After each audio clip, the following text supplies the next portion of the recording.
চার দিনের মাথায় অনশন প্রত্যাহার করে নিলেন চাকরিহারা শিক্ষকরা। এসএসসি ভবনের সামনে থেকে অনশন প্রত্যাহার করলেন চাকরিহারা শিক্ষকরা। আর এবার জেলায় জেলায় গণস্বাক্ষর গ্রহণ কর্মসূচিতে নামছেন তারা।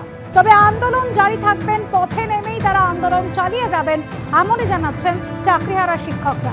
ব্যবস্থা স্থগিত রেখেছি আমরা, কারণ এখানে বায়ো টয়লেট নেই। এখানে তৃণমূলের গুন্ডারা বাইক বাহিনীর মানে তারা ঘুরছে। এখানে কেউ আমাদের সহযোগিতা করতে পারে না। এখানে আমরা তাঁবু খাটাতে পারি না। শরীর খারাপ হলে পুলিশ আমাদের অ্যাম্বুলেন্স দেয় না, সহযোগিতা করে না। এবং আরজি করের যে আন্দোলনটা যেভাবে হয়েছিল সেইভাবে ভাঙার চেষ্টা হচ্ছে। এত শাসকের এবং সরকার এতটা নির্মম, সেই কারণে আমরা আপাতত এখান থেকে স্থগিত রাখছি এবং